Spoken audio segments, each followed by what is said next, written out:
valedictory awards. I don't know if I ever got one, to be honest. I can just envision you rhyming Mauer, power, too sweet to be sour. Am I kind of on the right track here? It wasn't pretty. Getting to know Coach Bowden was a tremendous honor. I remember him smiling and looking at me and leaned back in his chair, and he said, "Boy, I hope you can't hit a curveball." Hi, and welcome to the MLB Network Podcast. I'm Robert Flores, pleased to be joined by the first ballot Hall of Famer, Joe Mauer. How does that sound? Sounds wonderful. Thanks for having me. This is awesome. All right, now I want you to feel as comfortable as possible, but I am a hard-hitting journalist, so I'm going to hit you with a very, very tough question here. Did you have a home music studio at one time, and did you use it to occasionally rap? Well, home studio, meaning an Apple computer was a GarageBand. Yes. Did I rap? Not very well. I'll say that. I had actually I roomed with a buddy of mine, James Tomlin, in the minor leagues, and we were just goofing around one day, and he was a lot more talented than I was, and we were just having fun. But yeah, that story's bouncing around there, hasn't surfaced in a while. So thank you for bringing that back. Got it. I mean, I can just envision you rhyming Mauer, power, too sweet to be sour. Am I kind of on the right track here? It wasn't pretty. We'll just say that. And I hope that never resurfaces because nobody wants to hear that. Do you have any copies of it laying around somewhere, maybe on an old phone somewhere? I don't. If it was, it would probably be on a CD somewhere. That's how long ago it was. But no, I definitely don't have any copies. Now, for your entire career, your walk-up song was What You Know by T.I., King of the South. Correct. How did that come about? So, 2006, I think, is when that song came out. And, I was listening to T.I. I was a big fan of T.I. And, every spring training, they ask you, what song do you want to come out to hit to? And at that time, that was my favorite. And I just remember that season, I got off to a hot start. And, guys are changing them, every homestand, it seemed like. But our PR director, Dustin Morris, would come up and he'd say, hey, do you want to change? I said, no, let's roll with it. And then a couple months turned into a couple years, and then all of a sudden I've had it ever since 2006. So I always said, if it isn't broke, don't fix it. And I always liked hearing T.I.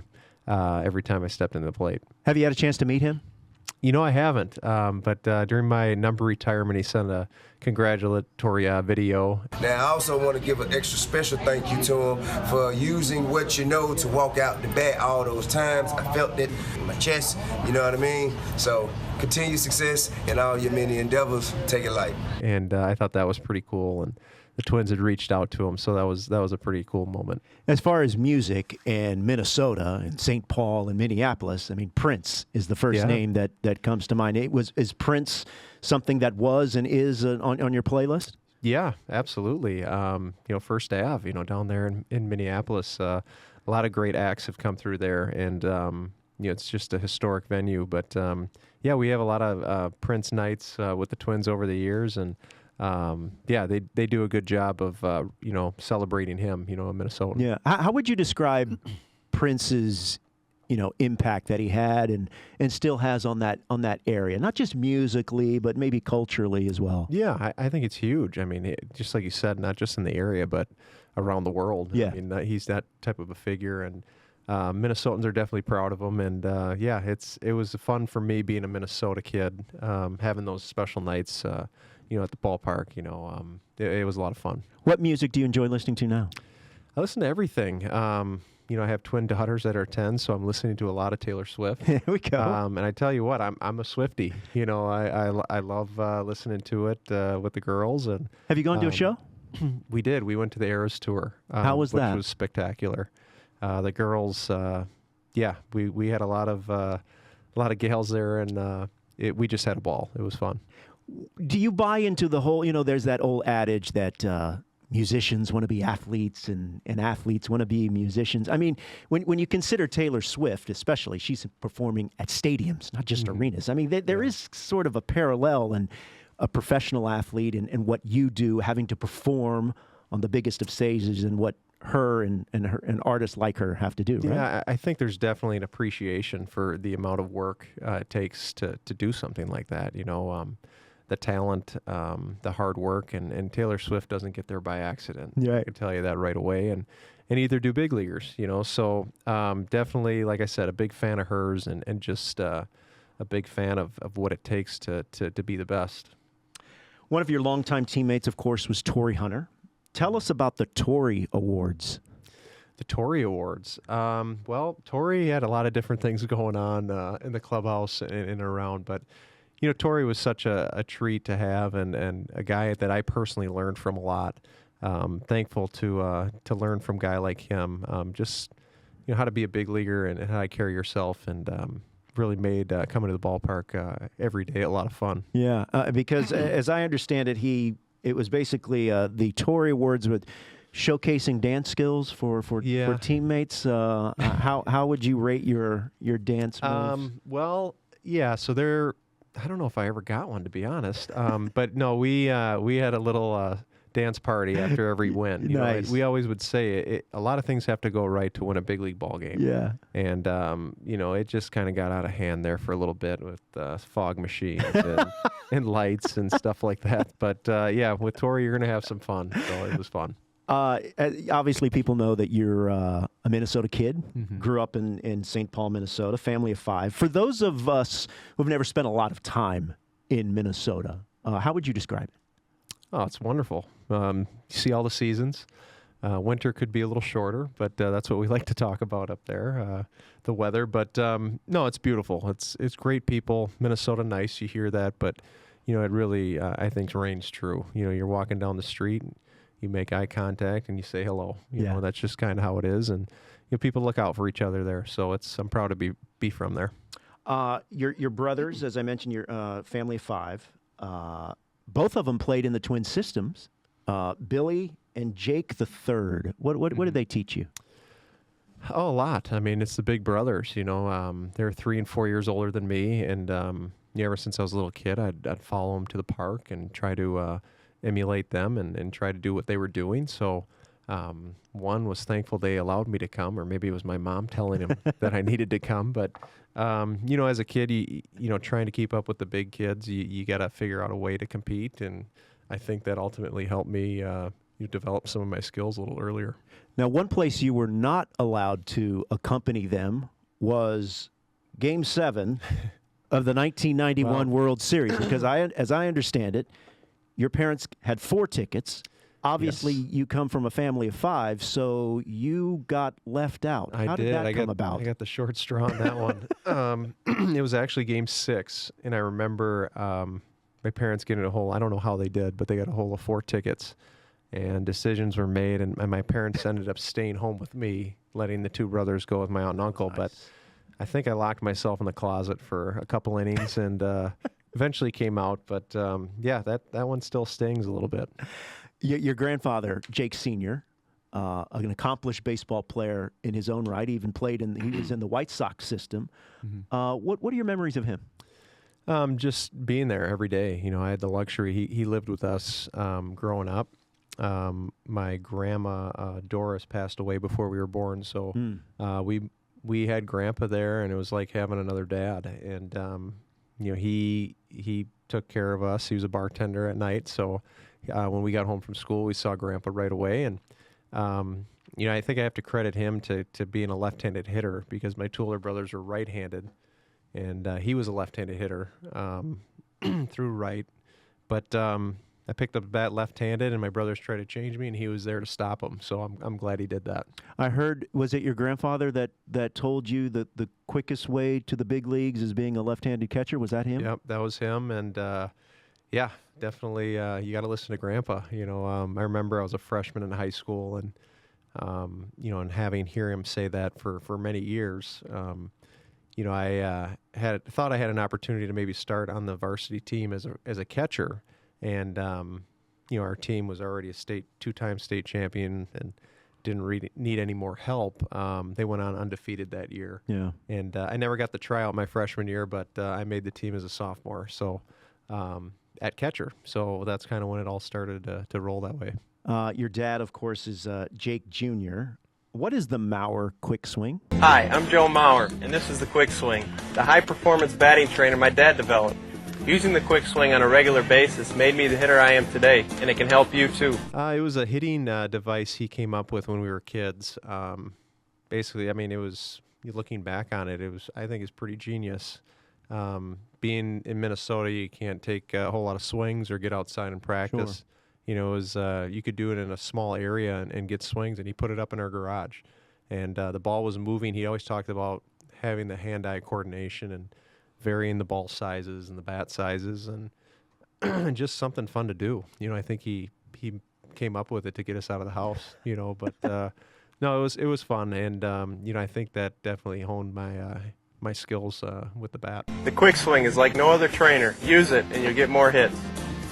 The announcement came that you were going to be enshrined in the Hall of Fame. There were on social media, I saw a lot of people sharing the clip of the commercial and saying, "Hey, this is how I learned how to swing. I used this as a kid." What feelings does that bring about for you when you hear that? It's pretty cool. I'm just trying to think. We came out with that pretty early. Made it available to people to have at their homes, and to hear young ball players or now even older ball players say that I used that and loved it as a kid.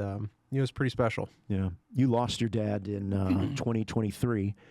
I imagine the ceremony will be a little bit bittersweet. What do you think he would think about all this? Oh, he'd love it. He'd just have a big smile on his face. And, my dad never would say a whole lot. My grandpa would. My dad would kind of just sit back and smile and take it all in. And, I think he would absolutely love it. But I know they're both going to be there, come this July. And, definitely thankful for all the lessons he's taught me over the years. And is your coaching style, you mentioned you're coaching your girls now, is your coaching style more your grandfather or more your father? Oh, that's a great question. I don't know. I hear my dad a lot when I'm talking to the girls. What do you hear? His big tagline was, "You're burning daylight." It's like, hey, let's hurry it up. Let's keep things moving. And I say that, and I just shake my head. And my best friend, Tony Leisman, coaches with me. He has a daughter the same age as my girls. And, he'll hear me say, "You're burning daylight," and we'll both look at each other and just smile. So, but yeah, trying to take those qualities of both of them and, passing that along to my kids too. You're a dad of three. You retired. How old were you when you retired? 35? 35, yep. What does a 35-year-old young man do when all your life has been about getting to this level, and then now it's over? But obviously your life isn't over. Yeah. Your life as a husband and a dad isn't over. What was that like for you, those initial early days without baseball? Well, it was a lot busier than I imagined. I'll say that. So I retired at 35. My girls were 5. And I retired on a Wednesday in November of 18, and Chip was born. Or no, I retired on a Monday in November. And on that Wednesday, Chip was born. So my third child was born on that Wednesday. So I dove right in, both feet in with Chip. And, I've just haven't stopped since. It's been great. And, appreciate the time and the ability to have the time to spend with your kids because they grow up way too fast. I think one thing working here at MLB Network and getting a chance to work with our analysts who are former big leaguers is that they tell the story often of that the wife has everything covered and that she's got it all planned out, she's got it all scheduled, and then when the former ball player comes home and tries to jump in, that there is a little bit of adjustment because, as I said, she has been handling so much without you, yes? Yeah, no, absolutely. And, it's you want to help and be helpful, but sometimes you're counterproductive, I guess. But, yeah, Maddie, like I said, having twins alone is a hard deal. And having twins in a husband that plays Major League Baseball is even tougher. But, she's handled it, made it look a lot easier than what it was. And, the support that you have at home to allow us to go out and, live our dream is just amazing. People obviously familiar. You're a multisport athlete. as a kid, especially at high school. Very, very good, highly touted high school quarterback. What was it about football that appealed to you? Well, I loved football. I was a quarterback, and I think friends of mine that know me, they just say I like to be in the middle of everything, on a field, and having the ball and trying to decide where to go with it, and working with all your teammates, and I always like the position of your teammates looking for you to make a play, and at catcher, shooting guard, point guard, in basketball, I just enjoyed it and enjoyed competing, and had a ball playing all three sports. In fact, you beat out Larry Fitzgerald for high school, the top high school quarterback of the state of Minnesota. Do I have that correct? Yeah, well, Larry was the receiver, and he played with Holy Angels, which was a smaller school than the one I went to. So we never met. We never met. Yeah, we never met on the gridiron, but we had battles on the basketball court. Larry, another tremendous athlete from the area, and one of the best receivers of all time. It was fun to watch him and his career, and we now we get to meet on the golf course. We get to play golf. He's a good golfer too. Really? How's your golf game? Getting better, but it's been a lot of fun. A couple kids from the Twin Cities area going on in different paths and having some success. It's been a lot of fun to do. You committed to Florida State out of high school. Yep. That it was at that time, and we've obviously seen a resurgent recently with the Seminoles, was one of the premier programs in the country, led by Bobby Bowden. How heavily involved was Bowden in your recruiting process, and what kind of conversations did you have with him at that time? Yeah, he was very involved. He, in fact, was the only college quarterback to come up to Minnesota to watch me play basketball. And he came up, and I remember it was the middle of the winter, and I remember my dad asking him why it was so adamant about coming to watch me play basketball, and he said, well, number one, I'm looking for athletes. He goes, I could teach your son how to play football.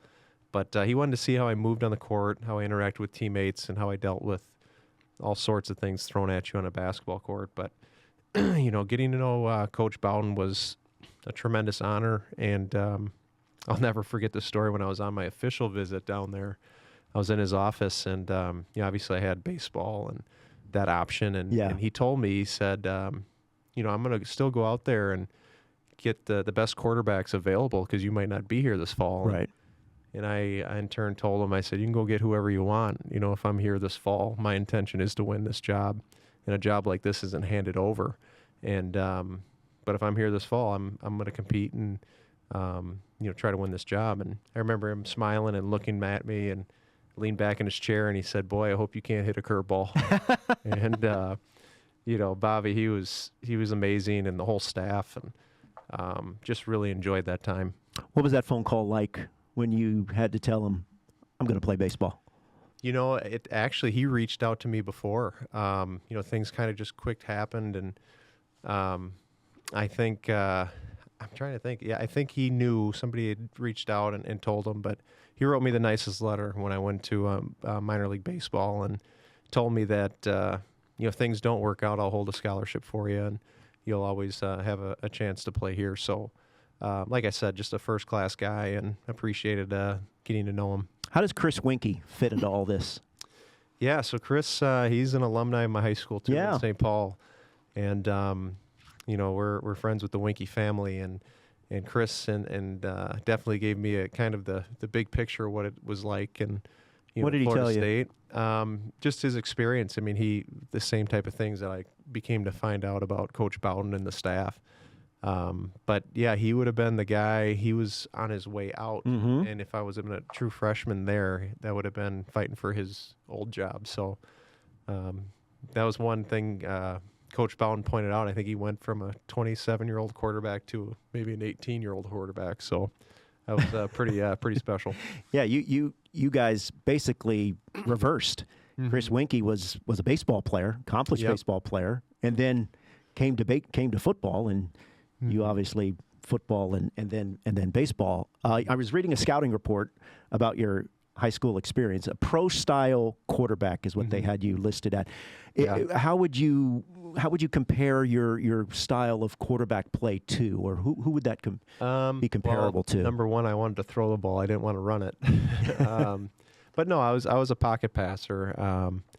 I mean, I'd like to think I could be like an Aaron Rodgers, but that's a tall tale. Or he's such a great quarterback and one that I've enjoyed watching playing.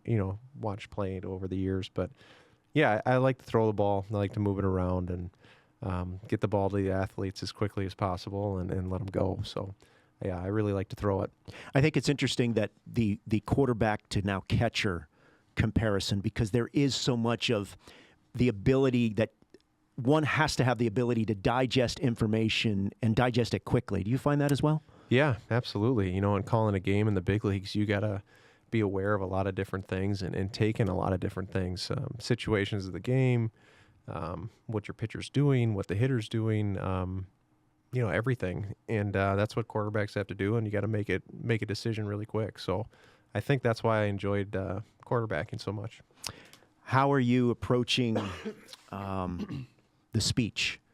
Have you thought about, we're still a little bit away, but how have you, what have you been thinking about as far as the speech and what that might look like and sound like? Yeah, it's, I mean, I've had, got the news a couple days ago about getting inducted, and yeah, there's I got some time to think about it, but you want to touch on a lot of different things because it takes a lot more than just me to get to where I'm at, and a lot of people to thank, and you're reflecting over a lot of different things that happen along your journey. So you want to recognize that and try to do the best you can to articulate that. So very thankful, and